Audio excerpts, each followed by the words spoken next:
When we're producing events, whether it's a large tech conference or an employee appreciation gathering, we have found that one of the best ways to create community and a social experience in these virtual events is to include some items that are shipped to each attendee. So we're going to talk today about some of the unexpected fun and the challenges of shipping things to your guests for business and social events. Hey, Shelly. Hey, Paige. So what are some of the shipments that we have brought to client events, and what are some of your favorite things? My favorite was obviously a sangria kit. The wine was provided by a local Black-owned winery, which was really nice. And so it came in a cute jar with like dehydrated fruits and sugar cubes, and it was just so nice. And so you just take the wine, pour it in the jar, refrigerate it for a few days, and then it had like 4 servings. It was really great. The other one was a terrarium kit, like a how to. Well, it came with the contents of it was like the bowl that it would go in, the succulents, the rocks, and you could use your own little figurines if you want to spice it up a little bit. But they send you that in advance, and they do have an instructional video. We like these best when it's like a shared experience. So you take the sangria that you've had brewing in your fridge for a few days and you're drinking it together during the cocktail hour, or you're making those terrarium kits together and then like holding yours up and sharing them, and then everybody has it for their home office afterwards. And if we've got like local or regional shipments, we've seen some really rich packages put together where we called them porch packages, for a fundraiser, and it included like artwork from the nonprofit and this beautiful cheese board, like a beautiful wooden board with gourmet regional cheeses and crackers. And we had, VIP high donor attendees who were just blown away by how VIP they felt in their own home. Yeah, totally. I feel like the if it's a local event and most of the attendees or your guests are all local, the world is your oyster.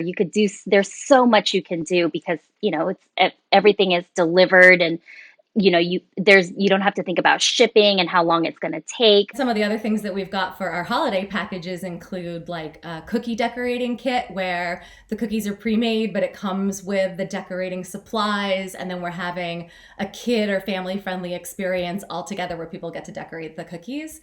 And then we have also included, printed branded material for each client. So you're not just having a digital experience, you get to open something and know what the event is going to hold and what the instructions are and maybe what to wear and how to show up and what the experience will be like.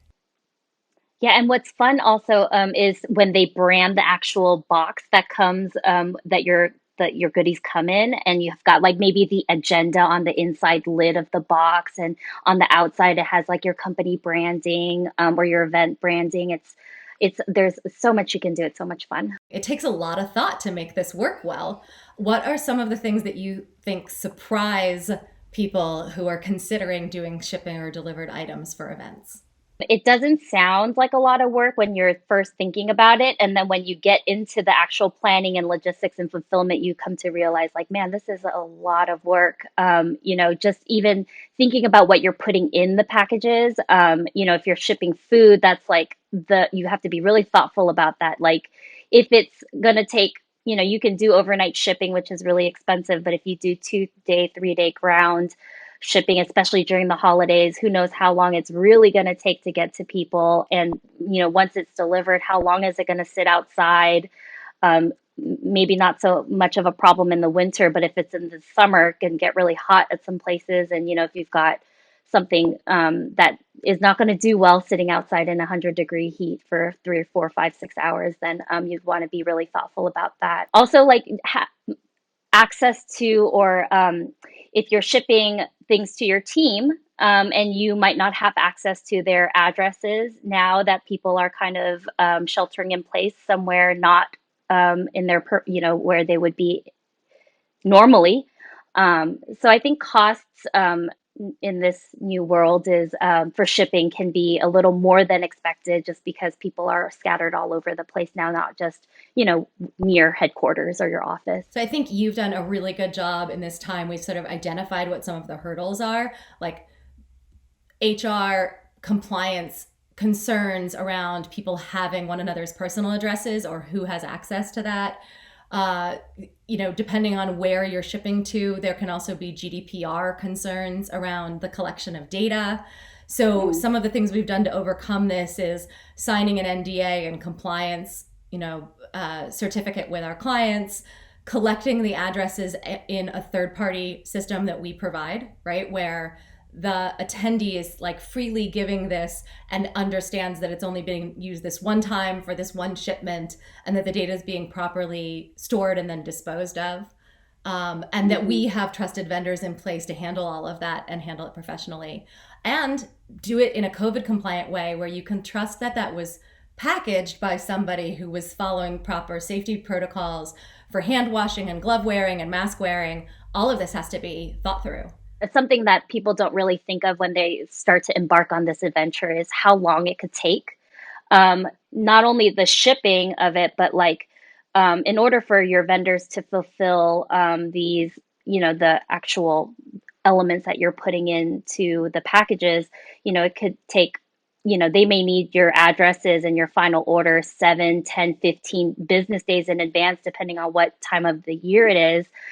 So I think it takes a lot, for in-person events when you have swag or whatever, you can, or, even registering people for in-person events, you can take them up to the very last minute. But when you're shipping things to people, there actually is a real deadline that you've got to consider. And so I think making sure that you have enough time to actually deliver and fulfill. And then you have to build in extra lead time just for, getting your attendees to take action, to sign up and give you Hmm. what they need by the time you need it. So that's a Yeah. really good consideration. I will say another one is simplicity. If you, I think we always want to make everybody happy, give people options. But when you're including things that come from different vendors, and you're taking custom orders, those final boxes that are arriving at people on people's doorsteps, making it as streamlined as possible, I think is going to be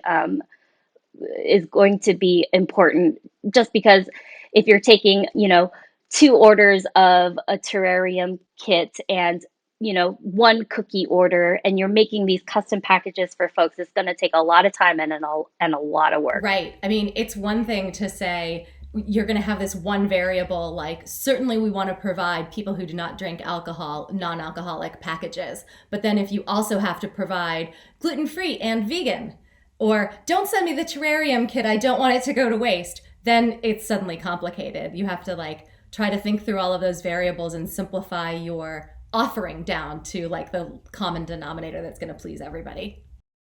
Yeah, that's exactly it. Well, great. Thanks for talking to me about this. Of course, anytime.